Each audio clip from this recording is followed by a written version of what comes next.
ఏదైతే తెలంగాణ రాష్ట్ర ప్రభుత్వం 6 గ్యారెంటీల్లో భాగంగా మరి ఆనాడు అమలు చేసినటువంటి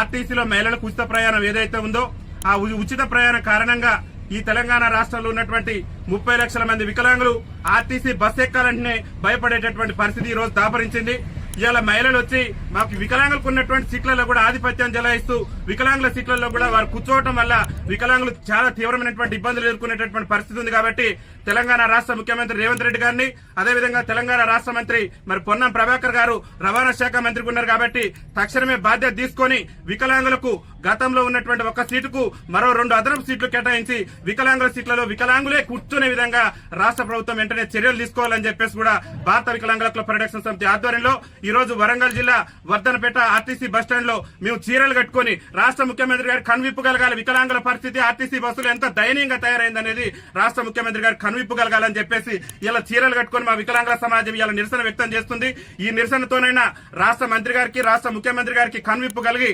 ఆర్టీసీలో అదనంగా వికలాంగులకు మరో 2 సీట్లు కేటాయించి ఆర్టీసీలో వికలాంగుల సీట్లలో సకలాంగులు కూర్చుంటే ఆ సకలాంగుల మీద క్రిమినల్ కేసులు నమోదు చేసి వికలాంగుల సీట్లను వికలాంగులకే కేటాయించే విధంగా రాష్ట్ర ప్రభుత్వం చర్యలు తీసుకోవాలని చెప్పేసి భారత వికలాంగుల హక్కుల పరిరక్షణ సమితి ఆధ్వర్యంలో మేము ఈ నిరసన కార్యక్రమాన్ని చేపట్టడం జరిగింది. ముఖ్యమంత్రి గారికి ఒకటే మేము విజ్ఞప్తి చేస్తున్నాం, మీరు 6 గ్యారెంటీల సంగతి ఏందో తెలియదు కానీ అవసరమైతే వికలాంగుల కోసం ప్రత్యేకంగా మీరు బస్సులను ఏర్పాటు చేయండి. కానీ మేము అవస్థలు పడుతున్నాం, ఇబ్బందులు పడుతున్నాం. ఆర్టీసీ బస్సు ఎక్కాలంటేనే మా గుండెల్లో రైలు పరిగెత్తేటటువంటి పరిస్థితి ఉంది. ఎందుకంటే మా మహిళా అక్కలు మా మహిళా చెల్లెలు తోసుకుంటూ పోతున్నటువంటి క్రమంలో వైకల్యం ఉన్నటువంటి మేము అంగవైకల్యంతో బాధపడుతూ ఒక పక్క దుర్భర జీవితాలు గడుపుతూ ఆర్టీసీ బస్ ఎక్కాలంటే మరి చాలా తీవ్రమైనటువంటి ఇబ్బందులు ఎదుర్కొంటున్నాం. కాబట్టి రాష్ట్ర ముఖ్యమంత్రి గారు వెంటనే స్పందించి ఆర్టీసీలో మరి వికలాంగులకు అదనపు సీట్లు కేటాయించడంతో పాటు వికలాంగుల సీట్లలో వికలాంగులు కూర్చునే విధంగా మరి జీవోను జారీ చేయాలని చెప్పేసి కూడా రాష్ట్ర ముఖ్యమంత్రి రేవంత్ రెడ్డి గారిని విజ్ఞప్తి చేస్తూ దాంతో పాటు కాంగ్రెస్ పార్టీ ఎన్నికల మేనిఫెస్టోలో కూడా చెప్పింది ఆర్టీసీలో ఒక మహిళలకే కాదు వికలాంగులకు కూడా ఉచిత రవాణా సౌకర్యం కల్పిస్తామని కాంగ్రెస్ పార్టీ అభయాస్త్రం మేనిఫెస్టోలో పేర్కొంది. కాబట్టి